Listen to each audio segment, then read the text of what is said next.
ঐশিক মজুমদারের কাহিনী মকর। আমরা যা দেখি তার সবই নাকি আমাদের মনের ফসল। এমনকি আমাদের ভয় আসলে আমাদের মনের ভেতরেই লুকিয়ে থাকে।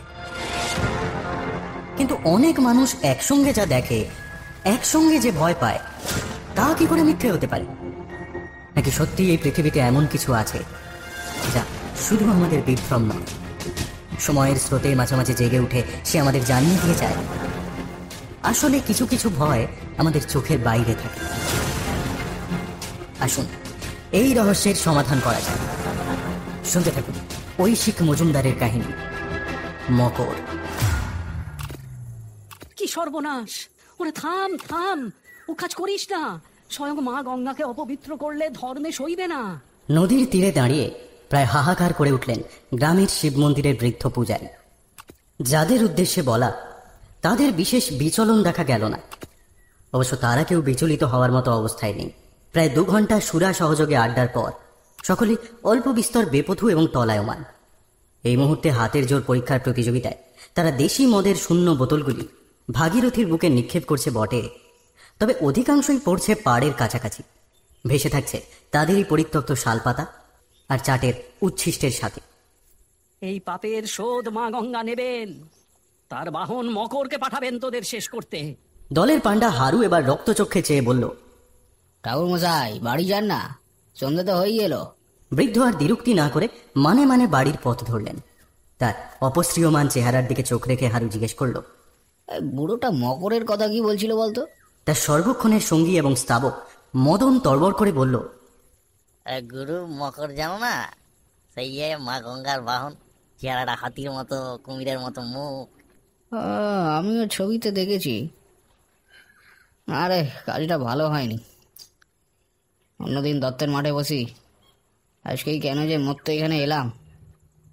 হাজার হোক আমাদের এই ভাগীরথী তো মা গঙ্গায়।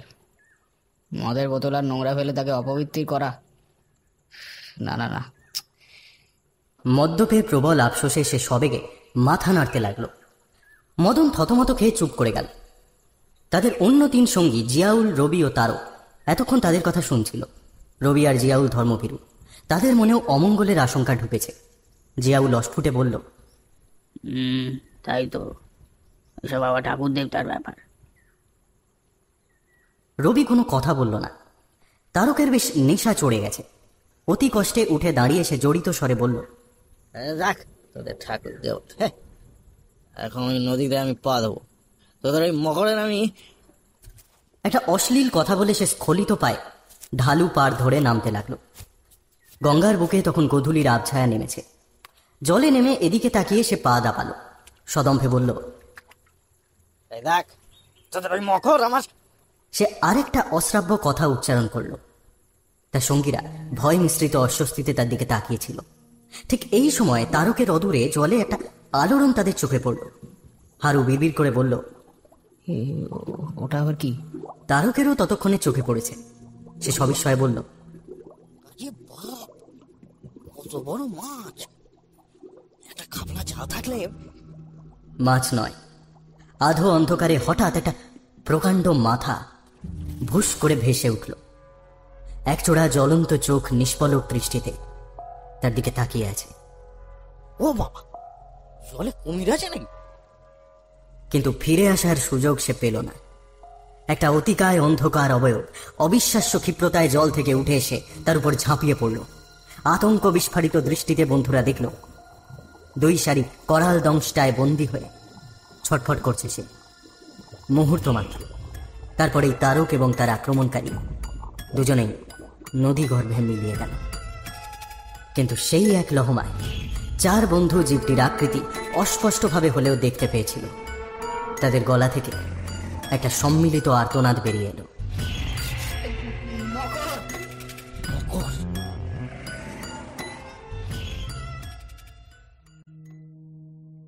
কি বলছেন? বড় সড়ো কোনো সুসুখ হতে পারে? না মশাই, এই আদিনাথ শর্মার বয়স হয়েছে বটে, তবে চোখের নজর এখনো অত খারাপ হয়নি। কমসে কম 10টা সুসুখকে জুড়লে হতে পারে অমন একখানা বপু। অন্ধকারের মতো কালো গায়ের রং, সেই কালোর মধ্যে আগুনের ভাঁটার মতো জ্বলছে 2টো চোখ, লম্বা চোয়ালে ধারালো দাঁতের রাশি, দেহটা দেহটা হাতির মতো দেখতে। জল থেকে উঠে থামের মতো 4টে পায়ে তেড়ে এলো আমাদের দিকে, আর প্রাণ বাঁচাতে চোঁ চোঁ করে দৌড় লাগালাম আমরা। আমরা এই মুহূর্তে বসে আছি মুর্শিদাবাদে ভাগীরথীর তীরে মন্দারপুর নামের একটা ছোট্ট গ্রামে।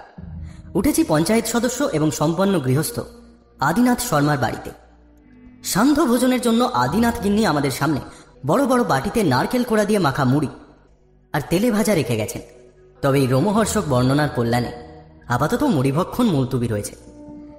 ডক্টর সোহম ব্যানার্জি ইঙ্গিত করেছিলেন মন্দারপুর গ্রাম গত 1 মাস যাবৎ যে অপ্রাকৃত বিভীষিকার ভয়ে থরহরি কম্পমান, তা আসলে কোনো বৃহদাকার ডলফিন বা শুশুক হতে পারে। ভাগীরথীর বুকে সেই মহাশুশুকের দর্শন লাভই এই মকর সংক্রান্ত জনশ্রুতির মূলে। সে কথার উত্তরেই আদিনাথ শর্মার এই প্রতিবাদ। পাঠককে আর অন্ধকারে না রেখে এই কাহিনীর ইতিবৃত্ত এখানেই জানিয়ে রাখা দরকার। আমি ময়ূক সরকার, বিখ্যাত বাংলা দৈনিক জনবার্তার ফ্রিল্যান্স রিপোর্টার। পত্রিকার মূল অফিস কলকাতায়। আমি প্রধানত বিভিন্ন জেলা কভার করে থাকি। এবারেও যেমন মুর্শিদাবাদে এসেছিলাম রাজ্য সরকারের মুর্শিদাবাদ উৎসব উপলক্ষে।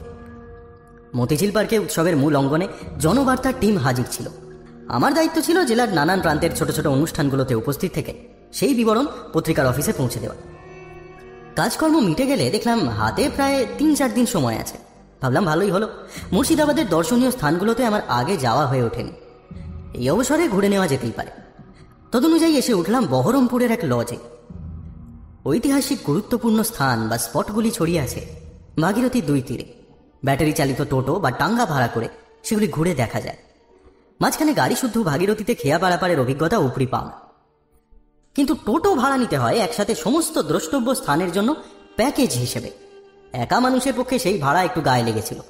উপায় বাতলে দিলেন লজের ম্যানেজার। আপনার পাশের ঘরে উঠেছেন ডক্টর সোহম ব্যানার্জি, উনিও একা।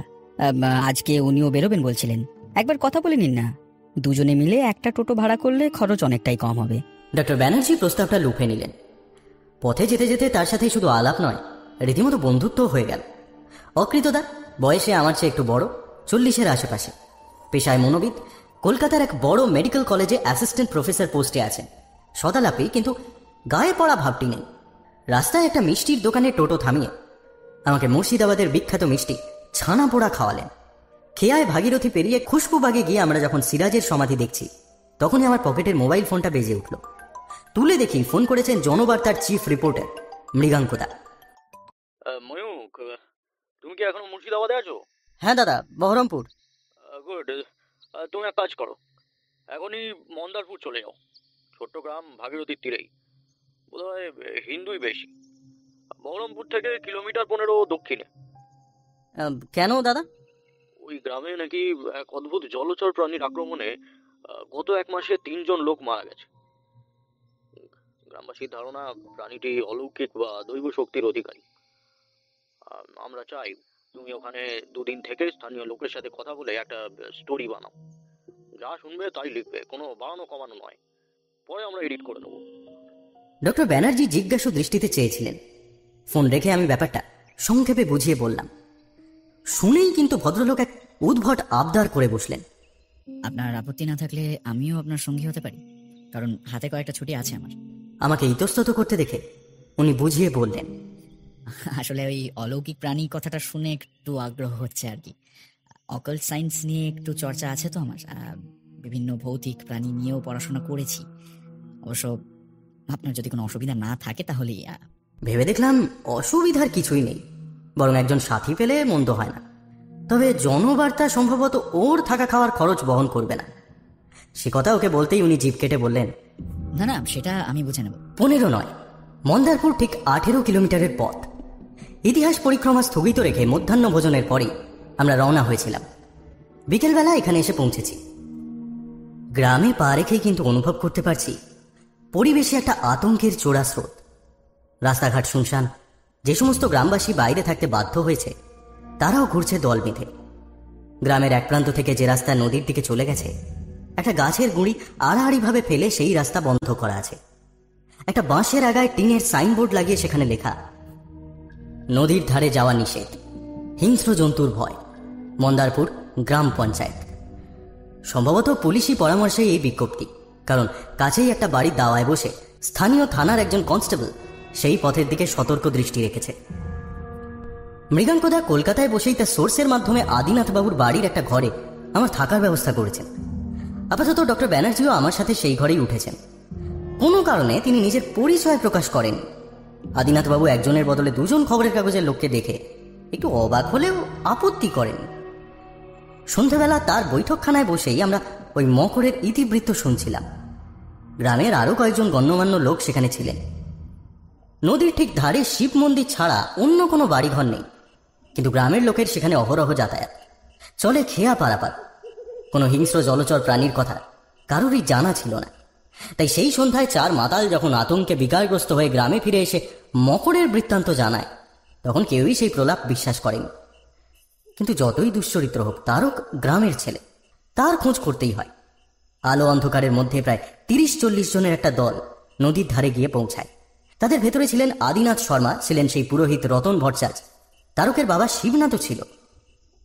নদীর ধারে বিস্তর খুঁজেও তারকের কোনো চিহ্ন পাওয়া গেল না। প্রবীণরা যখন একটু দূরে দাঁড়িয়ে পুলিশে মিসিং ডায়েরি করার কথা ভাবছেন, তখনই জলের একেবারে কিনারা থেকে চিৎকার করে উঠল একজন। সে খুঁজে পেয়েছে একটা রক্তমাখা পা, যেন কোনো ধারালো অস্ত্রের নিপুণ আঘাতে হাঁটুর নিচ থেকে কাটা। সকলের ভীত গুঞ্জন ছাপিয়ে পুরোহিত রতন ভট্টাচার্যের আস্ফালন শোনা গেল। আমি বলেছিলাম কিনা এত পাপ সইবে না? এখন হলো তো, মা গঙ্গা দিলেন তো তার বাহনকে পাঠিয়ে। এখন এই মকর আরো কতজনের সর্বনাশ করে দেখো। আর অবিশ্বাসের জায়গা নেই। অনুসন্ধানী দলের সবাই সন্ত্রস্ত হয়ে পরস্পরের মুখের দিকে তাকাতে লাগলো। ব্যতিক্রম শুধু পুত্রহারা শিবনাথ। শোকে উন্মত্ত হয়ে সে মা গঙ্গা ও মকরের উদ্দেশ্যে অকথ্য কটুকাটব্য করতে লাগলো। জলে ছুঁড়ে মারল ইটের টুকরো, মাটির ঢেলা, নিজের এক পাটি চটি।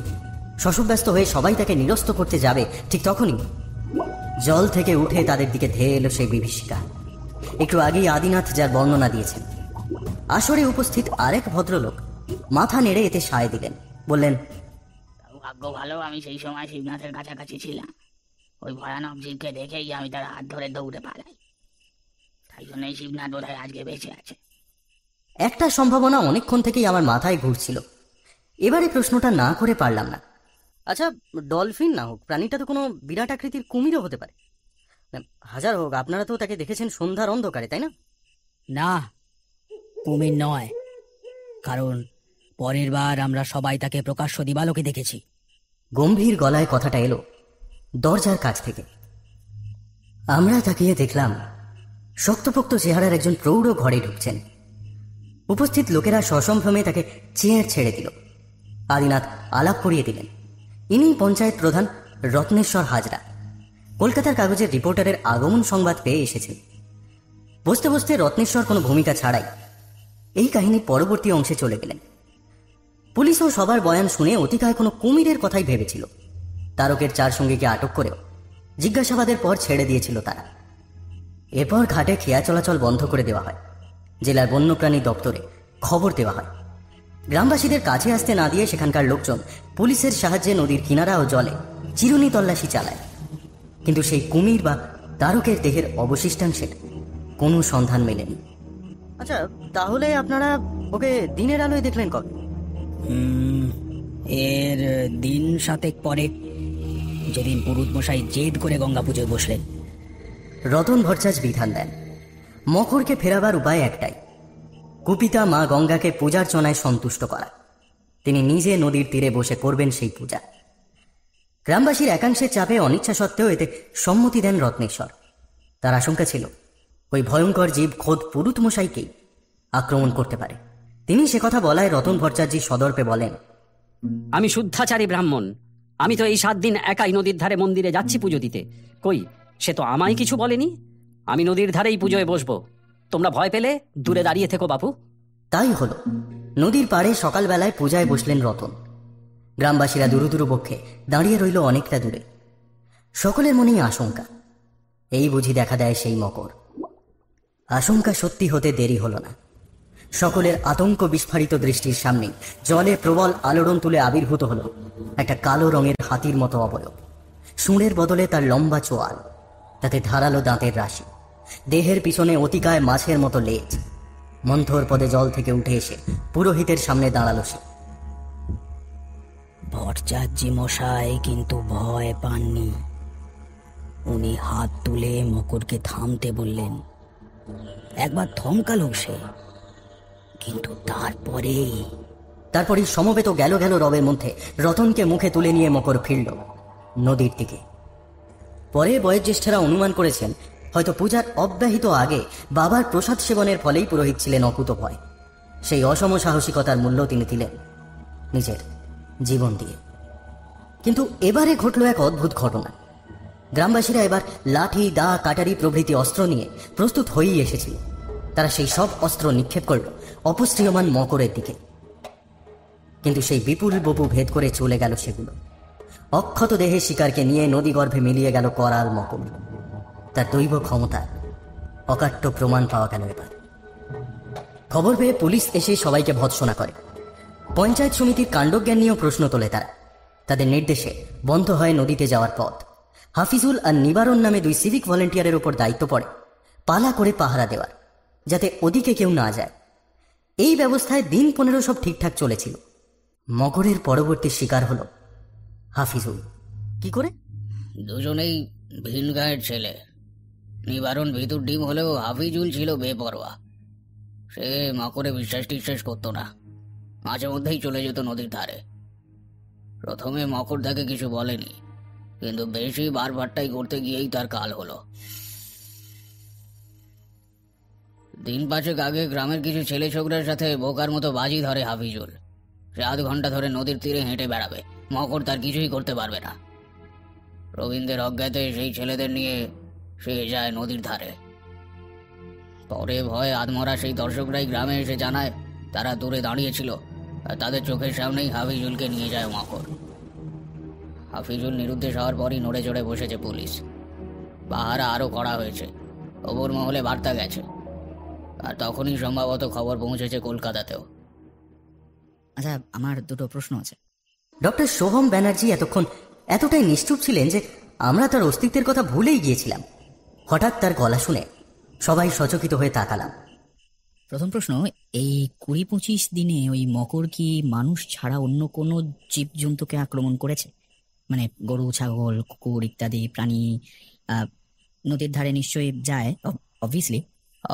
না, অন্তত তেমন কোনো খবর নেই। আর দ্বিতীয় প্রশ্ন হচ্ছে, মকর সবসময় শিকারকে আক্রমণ করেছে অনেক লোকের সামনে। মানে পুরুত ঠাকুর বা হাফিজুল বহুবার একা একা নদীর ধারে গেছেন, কিন্তু তখন তাদের কিছু হয়নি। তাই তো দেখা যাচ্ছে। সোহম আর কিছু বললেন না, তবে তাকে খুব উত্তেজিত দেখাচ্ছিল। অনেক রাত হয়ে গেছিল। অভ্যাগতরা একে একে বিদায় নিলেন। আমরাও নৈশাহার সেরে শুয়ে পড়লাম।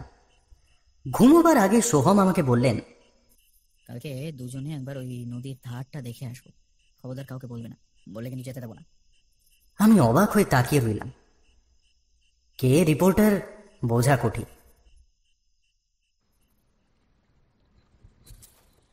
নদীর তীরে এই জায়গাটা ঢালু হয়ে জল গিয়ে নেমেছে, আর ওই যে কয়েকটা পোড়া কাঠ আর মাটির ঘট ছড়িয়ে থাকতে দেখছেন না, ওই যে ধরে নেওয়া যেতে পারে ওগুলো পুরোহিত রতন ভট্টাচার্যের সেই অসমাপ্ত পুজোর চিহ্ন।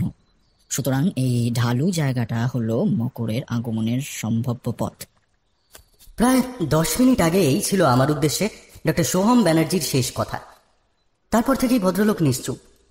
পাড়ের এই ঢালু অংশে হাঁটু গেড়ে বসে তিনি এক মনে কিছু একটা আবিষ্কারের চেষ্টা চালিয়ে যাচ্ছেন। ভাবভঙ্গি দেখে তাকে ভূতত্ত্ববিদ বলে মনে হচ্ছে। আজ সকালে প্রাতরাশের পরেই আমরা বেরিয়ে পড়েছি। গৃহকর্তাকে বলেছি সব শ্রেণীর গ্রামবাসীর সঙ্গে কথা বলতে চাই।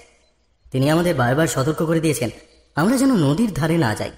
আমরাও বাধ্য ছেলের মতো ঘাড় নেড়েছি। বাস্তব ঘটনা অবশ্য অন্যরকম।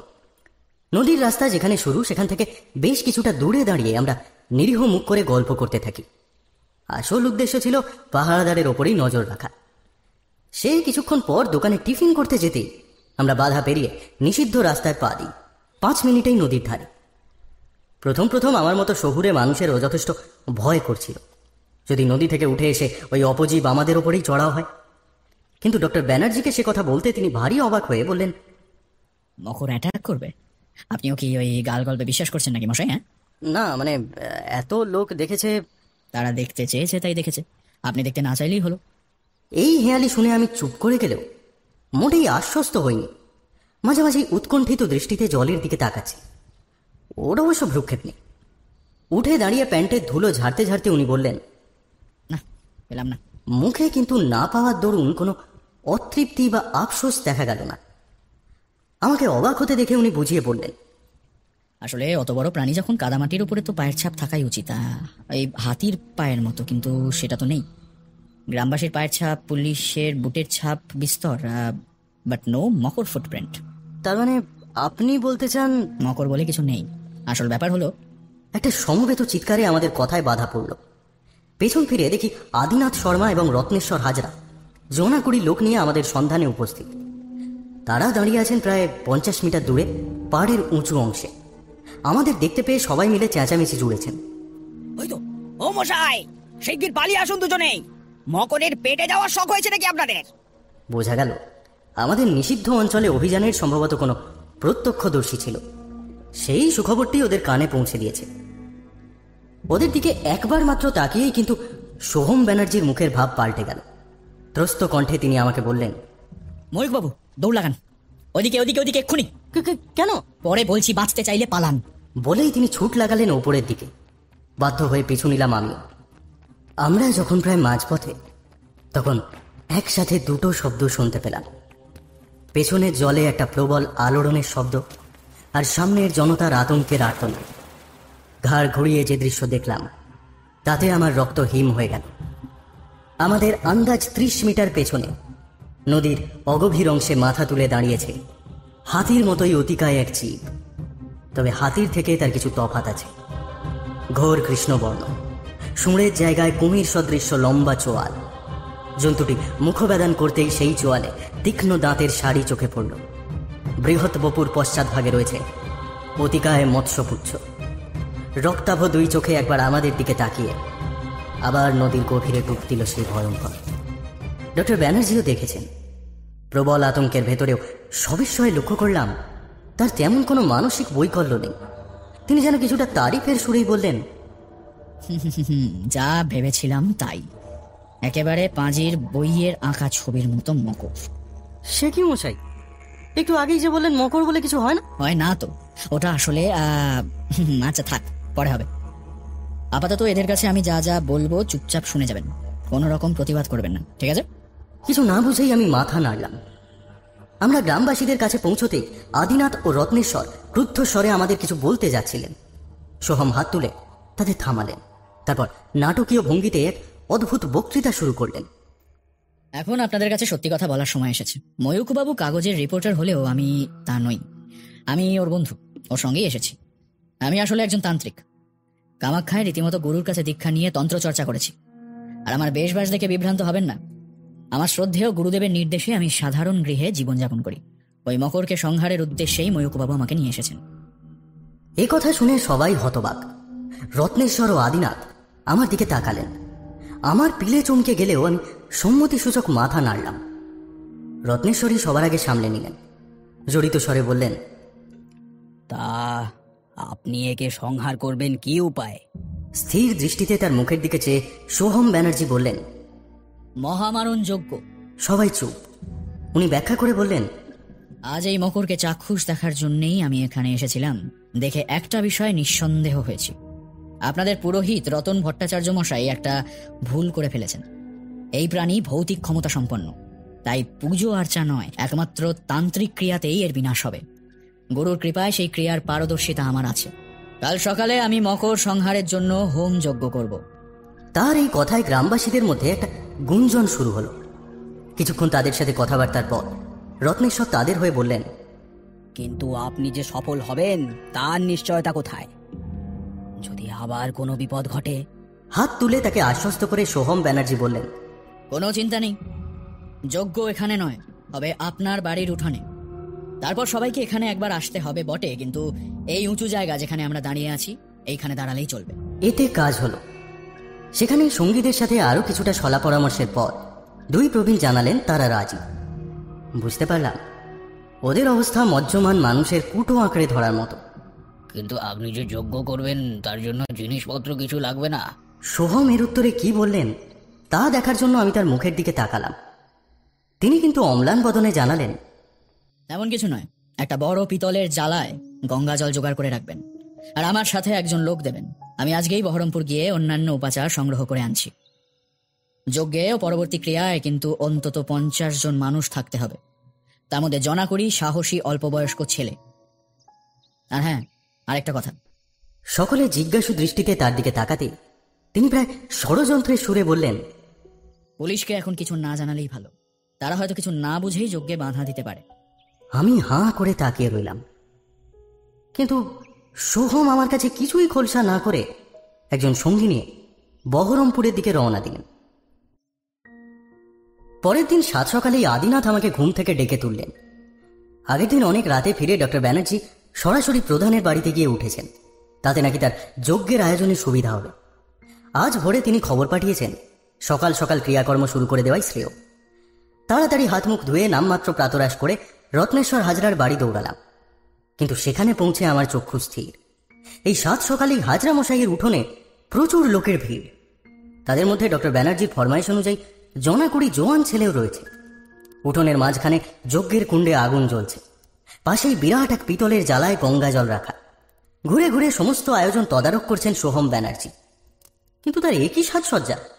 বাকরুদ্ধ হয়ে সেদিকে চেয়ে রইলাম আমি। পরনে রক্তাম্বর, পায়ে খড়ম, কপালে রক্তচন্দনের তিলক, কণ্ঠে ও বাহুতে রুদ্রাক্ষের মালা জড়ানো। গ্রামের অনেক লোক দেখলাম ভক্তি ভরে ওকে প্রণাম করছে। আমাকে তাকিয়ে থাকতে দেখে উনি মৃদু হাসলেন, তারপর সকলকে ডেকে নিয়ে তার ক্রিয়া শুরু করে দিলেন। অগ্নিকুণ্ডের সামনে বসে অত্যন্ত মৃদু স্বরে এবং অত্যন্ত দ্রুত লয়ে তিনি মন্ত্রপাঠ শুরু করলেন। সদাচং অনুসারন্ত সবাচ হদাকেষ্টে কমানা, सबीने कमारे सदाचं कर्णकेश कबाने करा पोषणा, विनाशं करे ना करेशा, यह कबाशे स्वाहा करेशा, अनुसारंत साध के ना के दाशने, कपीशं कबार तबाशे तबाहियां ताशले, ईर मर्गे जीन मोनाओं, मुही लाशान रे मई,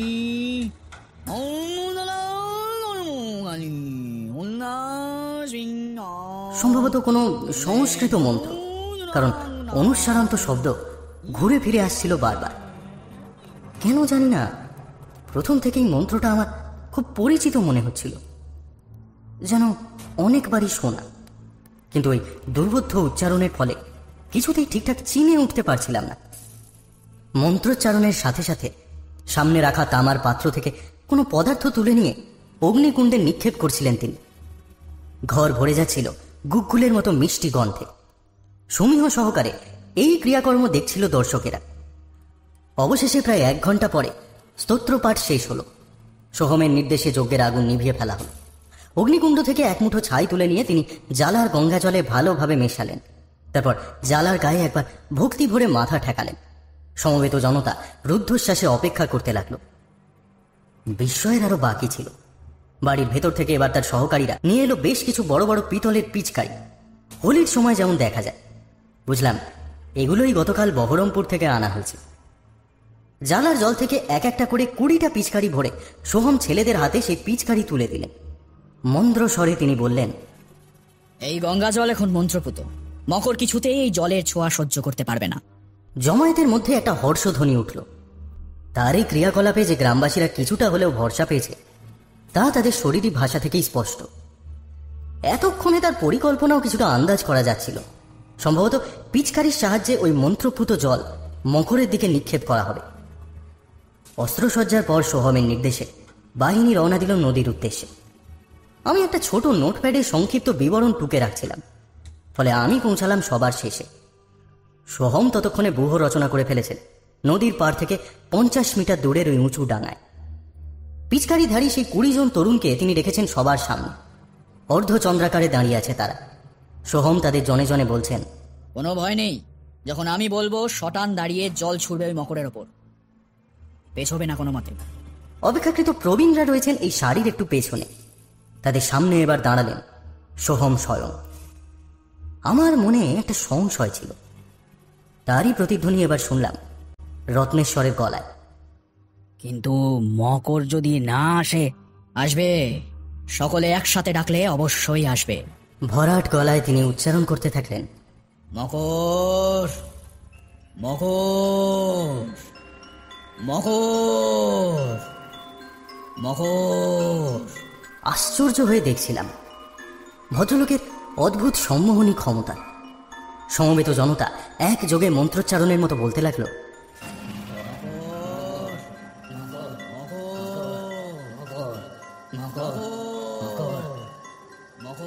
এক সময় অবাক হয়ে অনুভব করলাম আমার নিজের ঠোঁটও নড়ে উঠছে। কতক্ষণ কেটে গেল হিসেব রাখিনি। এক একটা সেকেন্ডকে তখন মনে হচ্ছে এক এক ঘন্টা। তারপর আচম্বিতে নদীর জল তোলপাড় করে ভেসে উঠল সেই বিভীষিকা। জমায়েতের দিকে রক্তলাল চোখে চেয়ে রইল কিছুক্ষণ। তারপর হস্তি পদক্ষেপে উঠে এলো পাড়ে। জপ থেমে গিয়ে একটা আতঙ্কের গুঞ্জন শোনা গেল গ্রামবাসীর গলায়। কেউ নড়বে না। ধীরে ধীরে এগোচ্ছে মকর, দুলছে তার ভয়াল মৎস্যপুচ্ছ। পর্যায়ক্রমে খুলছে এবং বন্ধ হচ্ছে করাল মুখগহ্বর। শিকার পালাবার চেষ্টা করছে না। এই অভিজ্ঞতা বোধহয় তার কাছে অভিনব। তাই হয়তো কিছুটা দ্বিধান্বিত সে। সোহমের ইঙ্গিতে উদ্যত হয়ে উঠল 20টি পিচকারি।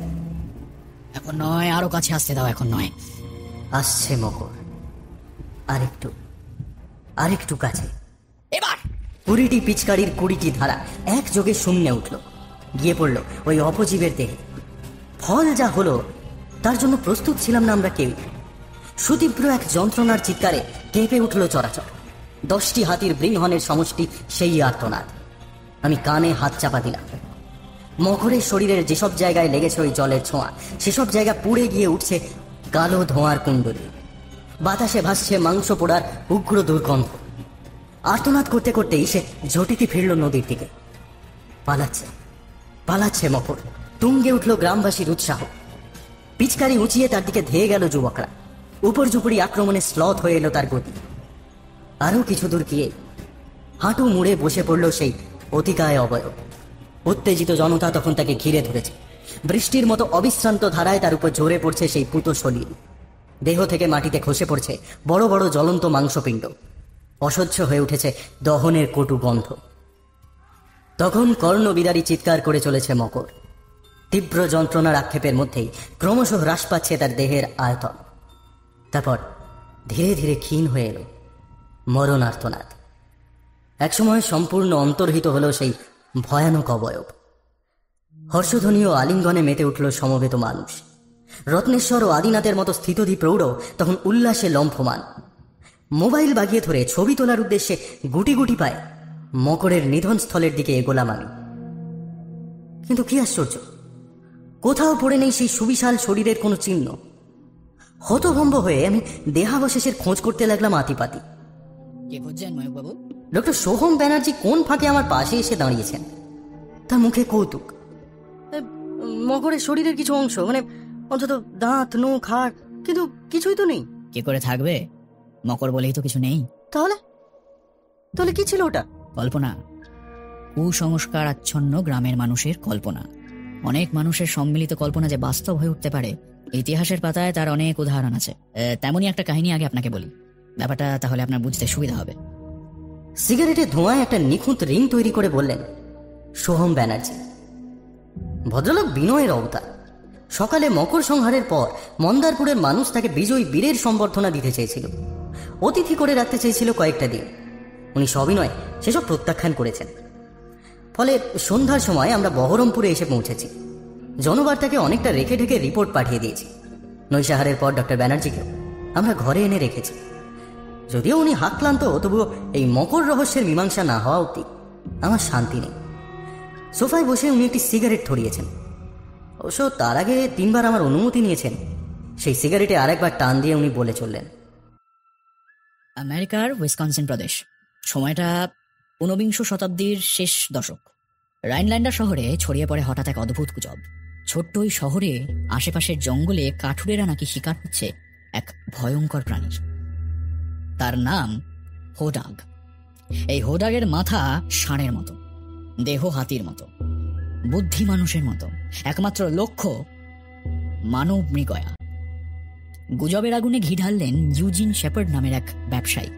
লোকজন নিয়ে জঙ্গলে ঢুকে ডায়নামাইটের সাহায্যে তিনি মেরে ফেললেন এক হোডাগ। বছর 3 পরে জীবন্ত ধরলেন আরেকটাকে।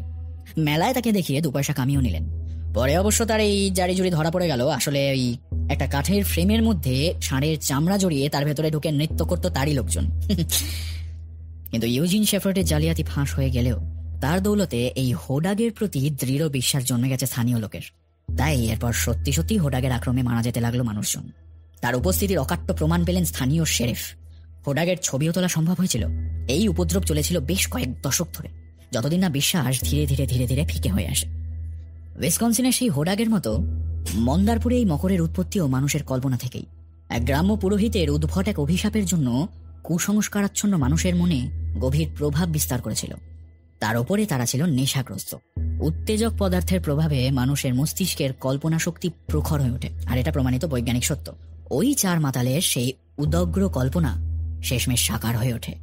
তাদের পাপের শাস্তি দিতে বাস্তবে আবির্ভাব ঘটে কল্পনার সেই মকরের। এই পর্যন্ত শুনে আমি আর থাকতে পারলাম না, জিজ্ঞেস করে বসলাম, কিন্তু তারপর অন্যরাও তো তাকে দেখতে পেয়েছিল।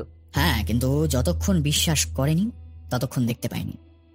তাদেরও মনে কুসংস্কার, তাই তারকের কাটা পা খুঁজে পেতেই তাদেরও মনটা টলে গেল।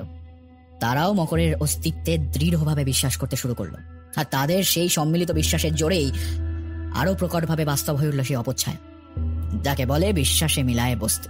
কিন্তু আপনি কি করে আন্দাজ করলেন যে ওই বিভীষিকা আসলে গ্রামের লোকের কল্পনা থেকেই সৃষ্টি? কয়েকটা সূত্র ছিল। প্রথমত, তার লক্ষ্য ছিল শুধুই মানুষ। গরু ছাগল নাগালে পেয়েও সে স্পর্শ করেনি। ভেবে দেখুন, কোনো বৃহদাকার মাংসাশী প্রাণীর পক্ষে ব্যাপারটা খুব অস্বাভাবিক নয় কি? ব্যাখ্যা অবশ্যই সহজ। গরু ছাগলের কল্পনায় তো আর মকরের অস্তিত্ব ছিল না, তাই মকর তাদের কোনো কিছুই করেনি। ও, এছাড়া আর কোনো সূত্র? দ্বিতীয় যুক্তি হলো, কোনো একটি মানুষ কখনো মকরকে দেখেনি। পুরোহিত রতন ভট্টাচার্য বা সিভিক ভলেন্টিয়ার হাফিজুল বহুবার একা একা নদীর ধারে গেছে। মকর কিন্তু তাদের কিছু বলেনি, কিন্তু তারাই আবার মকরের আক্রমণের মুখে পড়েছে, যখন তাদের সাথে ছিল আরো অনেক মানুষ। কারণ ব্যক্তির চেয়ে সমষ্টির বিশ্বাসের জোর বেশি। এই সম্মিলিত জোরালো বিশ্বাসই মকরের আবির্ভাবের পথ সুগম করেছে। তাছাড়া আরো অকাট্য প্রমাণ পাই গতকাল, যখন মকরের পেটে যেতে যেতে বেঁচে যাই আমরা। আমি জানতাম মকর আমাদের দেখা দেবে না, কারণ সেরকম জোরালো বিশ্বাস বা ভীতি আমাদের নেই। কিন্তু গ্রামের লোকেরা আমাদের খোঁজে আসতেই আমরা আটকে উঠি। ওদের বিশ্বাসের তীব্রতা দেখেই আমি বুঝতে পেরেছিলাম এবার যে কোনো মুহূর্তে ওই বিভীষিকার আবির্ভাব হবে। আর হলেও তাই। আরো কয়েকটা ইঙ্গিত ছিল। গ্রামের লোকের অস্ত্র মকরকে ছুঁতে পারেনি, নদীর পাড়ে তার পায়ের ছাপ পড়েনি, আর সব থেকে বড় কথা, ওই মকরের চেহারা, কুমিরের মুখ, হাতির ধর আর মাছের লেজ, ঠিক যেমনটি পাঁজি বা ওই ধরনের অন্য বইয়ে আঁকা থাকে। আসলে সাধারণ মানুষ মকরের যেমন ছবি দেখেছে তেমনই আকৃতি ভেবে নিয়েছে। সে না হয় মেনে নেওয়া গেল, কিন্তু ওই ভয়ঙ্কর ধ্বংসের উপায় আপনি জানলেন কি করে? আমি প্রথমেই বুঝতে পেরেছিলাম, কাঁটা দিয়েই কাঁটাকে তুলতে হবে। বিশ্বাসের বিরুদ্ধে অস্ত্র করতে হবে বিশ্বাসকেই। গ্রামবাসীরা বিশ্বাস করেছিল মকর ভয়ানক, তাই মকর ভয়ানক। তারা যদি বিশ্বাস করে যে তাকে মারা সম্ভব, তাহলে তাকে মারা সম্ভব। কিন্তু সেই বিশ্বাসটা তো আর এমনি এমনি আসবে না। তাই আমাকে তান্ত্রিকের ভেগ ধরে যাগযজ্ঞ করতে হলো। চলি, অনেক রাত হয়েছে। কাল না হয় মুর্শিদাবাদের বাকিটা ঘুরে দেখা যাবে। এই দাঁড়ান, তন্ত্র না জানলেও মন্ত্র তো আপনি ভালোই জানেন, তাই না? যজ্ঞের সময় দিব্যি সংস্কৃত মন্ত্র আওড়া ছিলেন, অনেকগুলো অনুসার শুনতে পেলাম। দরজার সামনে থমকে দাঁড়িয়ে উনি ফিরে তাকালেন। সংস্কৃত মন্ত্র কেন হবে? ও তো একটা বাংলা ছড়া, আপনিও জানেন। সে কি বাংলা ছড়া? কোন বাংলা ছড়া? ডক্টর সোহম ব্যানার্জির মুখে একটা হাসির আভাস দেখা দিল। ধীর গতিতে স্পষ্ট উচ্চারণে উনি আবৃত্তি করলেন, হলদে সবুজ ওরাংওটাং, ইট পাটকেল চিৎপটাং, মুশকিল আশা নুরে মালি, ধর্মতলা কর্মখালী।